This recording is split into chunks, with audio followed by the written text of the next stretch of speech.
शांति। 24 सितंबर 2024 की साकार मुरली से होमवर्क। आज की मुरली से हम लक्ष्य लेंगे, नर से नारायण बनने के लिए वैल्यूएबल हीरा बनने का पुरुषार्थ करना है। वैल्यूएबल हीरा अर्थात संपूर्ण पावन। इसके लिए आज हम स्वमान लेंगे, मैं विशेष आत्मा हूँ। इस संगम युग की स्मृति को बुद्धि में लाते हुए ये देखना है कि मैं पूरे कल्प का हीरो पाठधारी हूँ और इस संगम पर बाबा मुझे हीरो बनाने के लिए आया है और साथ साथ बाबा की याद से मैं बेदाग हीरा बनता जा रहा हूँ। ये विशेषता अपनी बुद्धि में रखनी है तो आत्मा वैल्यूएबल हीरा बनती जाएगी। स्मृति स्वरूप रहना है इस समय का और बाप का। तो संगम युग के समय को याद करेंगे, बाबा को याद करेंगे तो हम डबल हीरो है ये स्मृति में रहेगा।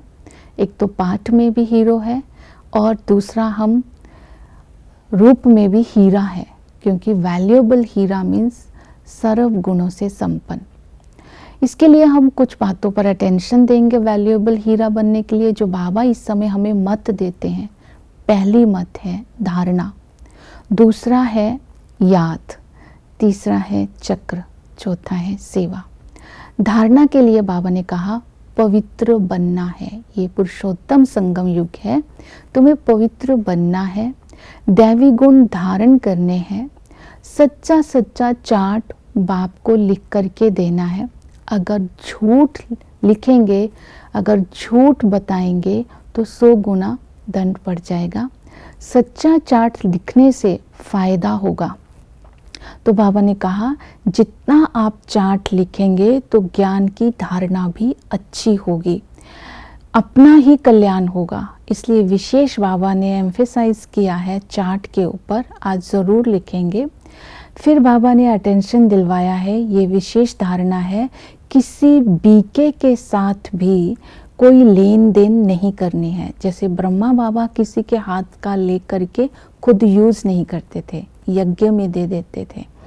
तो दूसरा ये ख्याल भी नहीं आना चाहिए कोई मनुष्य मुझे कुछ दे। किसी की दी हुई चीज़ जब हम पहनेंगे तो बुद्धि उसमें जाएगी, इसलिए इस ख्याल को भी बुद्धि से निकाल देना है। लक्ष्मी नारायण जैसा बनने का पुरुषार्थ करना है। दूसरी धारणा है समर्पणमयता। तो संगम पर इस समय सब कुछ हम बाबा के बच्चे ईश्वर अर्थ लगाते हैं, बाबा को देते हैं, ईश्वर की सर्विस में लगाते हैं। तो जब हम सब कुछ बाबा को दे देते हैं तो विश्व की बादशाही के अधिकारी बन जाते हैं। बाबा ने कहा तुम ब्राह्मण भी ट्रस्टी हो, तुम ब्रह्मा बाबा को नहीं देते हो, तुम शिव बाबा को देते हो। जब हम कुछ भी यज्ञ में दे रहे हैं, किसी देहधारी की स्मृति ना हो, यही स्मृति रहे हम बाबा के भंडारे में दे रहे हैं तो हमारा जमा होगा। अगर किसी देहधारी को बुद्धि में रख करके हम कुछ दे रहे हैं तो हमारा बाबा जमा नहीं करेगा। तो इसलिए जो भी तन मन धन हम लगा रहे हैं, हम ईश्वर अर्थ लगा रहे हैं, किसी देहधारी के अर्थ नहीं। तो कितना समय ये चेक करना है कि हमने कितना जमा किया, तो वो हमारी स्मृति पर डिपेंड करता है। दूसरा है हमें याद में रहना है।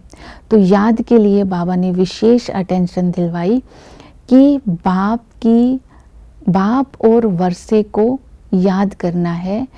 इसी में ही सच्ची कमाई है, इससे ही विकर्म विनाश होते हैं। बाप के समीप आने का चांस मिलता है। जब हमारी याद पूरी हो जाती है तब हम अपने घर चले जाते हैं, अर्थात बाप के पास चले जाते हैं। इस संगम पर बाबा ब्रह्मा के तन में आए हैं, हम बाबा के बच्चे बनते हैं। जब हम बाप को याद करते हैं ऑटोमेटिकली ही वर्षे के अधिकारी बन जाते हैं। तो इस समय बुद्धि से बाबा को कैसे याद करना है, बाबा ने विधि बताई। अपने को आत्मा समझ बाप को याद करना है, क्योंकि आत्मा को भी इन आंखों से नहीं देख सकते हैं, केवल बुद्धि से ही जान सकते हैं। बाप को भी इन आंखों से नहीं देख सकते हैं, बुद्धि से ही जान सकते हैं। तो जब हम स्वयं को नहीं देख सकते इन आंखों से तो बाबा को भी नहीं देख सकते। निराकार बन, हम निराकार को जब याद करते हैं तब हम बाप के वर्षे के अधिकारी बन जाते हैं।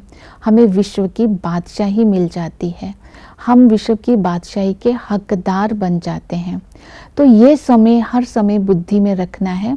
हम बाबा के भंडारे से खाते हैं, पीते हैं, बाबा के भंडारे से ही पल रहे हैं। अभी से जब हम ये स्मृति रखेंगे तब हम भविष्य 21 जन्म के लिए पद्मा पदम भाग्यशाली बन जाते हैं। अर्थात बाप का बनने से ये सब कुछ प्राप्त हो जाता है। इस समय बाबा हमें पढ़ाते हैं। जब बाबा हमें पढ़ाई पढ़ाते हैं उस समय हमारी बुद्धि विशाल बन जाती है। पहले हमारी बुद्धि भक्ति वाली बुद्धि थी, तो बाबा हमें सारे चक्र का ज्ञान देते हैं।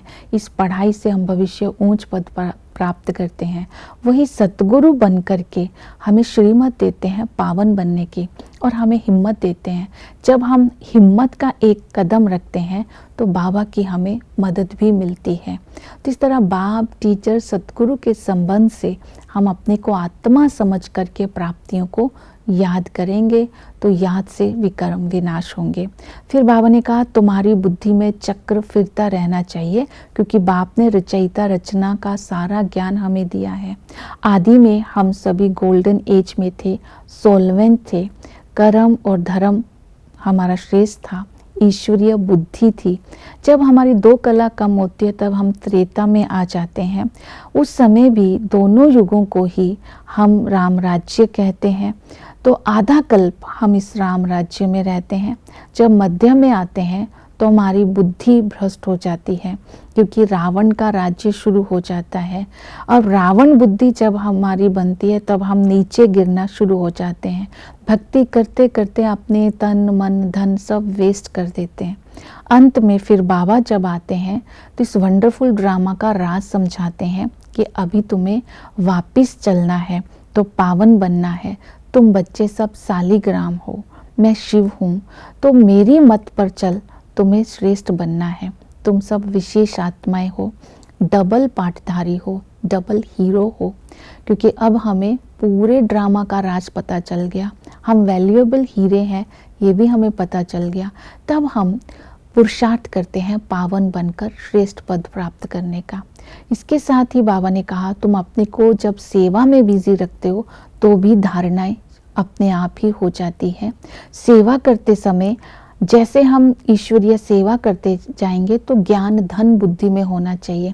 इसको बोलेंगे सर्विस करते समय बच्चे सोलवेंट बनते जाते हैं। अभी सोलवेंट बनेंगे तो भविष्य में सोलवेंट कहलाएंगे। तो ये सर्विस ही सच्ची सच्ची कमाई है। तो जितनी कमाई करना है बाबा ने कहा उतनी कर लो। सबको सेवा में ये बताना है लक्ष्मी नारायण का राज्य कब था, महालक्ष्मी का अर्थ क्या है। तो इस संगम पर दोनों रूप की ही पूजा कैसे होती है, दुर्गा की भी लक्ष्मी की भी। क्योंकि दुर्गा कौन है, संगम युगी आत्मा, तो लक्ष्मी कौन है, सतयुगी आत्मा, सतयुग का जन्म। तो इस समय ब्रह्मा माँ कैसे है ये भी समझाना है। तो इस तरह जब माताएं ब्राह्मणी बन करके ये सेवाएं करती है इसलिए उनकी जास्ती पूजा होती है, इसलिए नवरात्रों की पूजा ज़्यादा होती है, देवियों की पूजा ज़्यादा होती है।